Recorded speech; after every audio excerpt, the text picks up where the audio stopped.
Welcome to the lawcap. So yes, today my guest is my lovely dog, Valentino.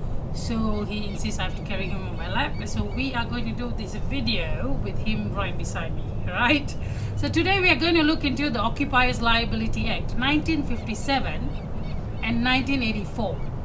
The main difference you need to know about 1957, why there's two acts of it, is the 1957 covers visitors and the 1984 covers trespassers. All right, so that's what you need to know clearly.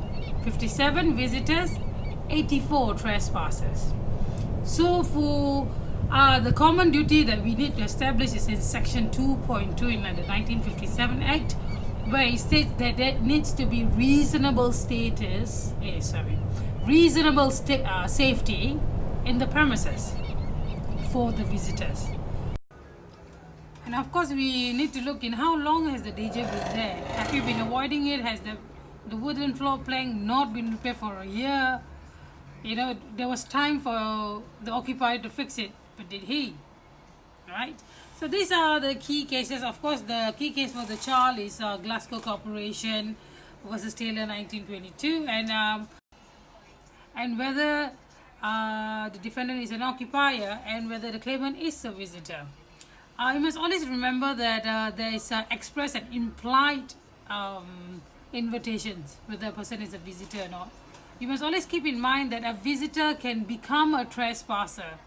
That means someone can be under the Occupiers Liability Act 1957 and then turn into 1984. For example, you go into a supermarket, you have the right to be there, buy your stuff, but you went behind the cashier's counter. That's when you become a trespasser. Alright? These are just simple examples of day-to-day stuff. Then don't forget, you always should do a mini conclusion at each step, a one-liner, so that you know you are going in a very structural way of identifying whether you have a claimant. Alright?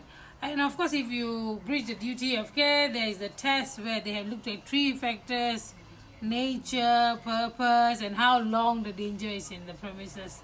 And when it comes to children, whether the allurement was sorted out. After that, the warning notices and the independent contributors, not to forget. And then you need to go into step 4, which is the causation and the remoteness, which we have done many times, the but-for test, and whether it's not too remote for the cause, whether you have a claimant or not. And then we need to look at defenses. So one thing about the trespassers, we can look into the fact that there wasn't a voluntary assumption of risk, provided the warning signs were there, appropriately worded. Okay, so this has a very good defense for the claimant, the defendant, if he's able to establish that. And of course there's illegality, exclusion liability, and contributory negligence, which we look at the Law Reform Act, contributory negligence for that. And then you do a mini conclusion again, and then you look at the remedies. Okay, so just make sure you always have the structure. The structure is very important for the liability or anything in the law, tort law. If you have a structure, you are able to prove each step of the way. Do a mini conclusion. You normally don't go way off. You will always be on the right track. Okay, so when you have trespassers, 1984, one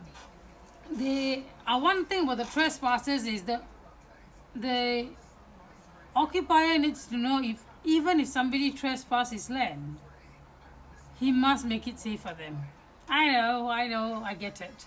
It's difficult, but you need to understand the fact that even the trespasser has a right in law. You have to make sure the state of the premises is kept improper, unless it's a naturally occurring situation, like rabbit holes. You can't control that.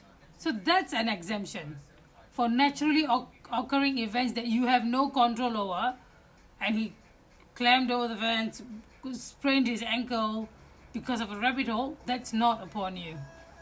Okay, so just remember the main difference, it's really about the fact that 1957, visitors.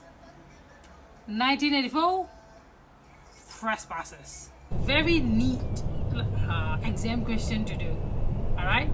Because you literally just go according to the flow. As long as they don't fall into visitors category, they probably fall into the trespassers category. Alright? And they're very similar. You don't have to memorize, oh, is there a separate occupier definition and premises for both? No, they are the same for both. Whether it's a 1957 Act or a 1984 Act. I personally attempt it for my exam because it's really the easiest. The cases are basically almost there.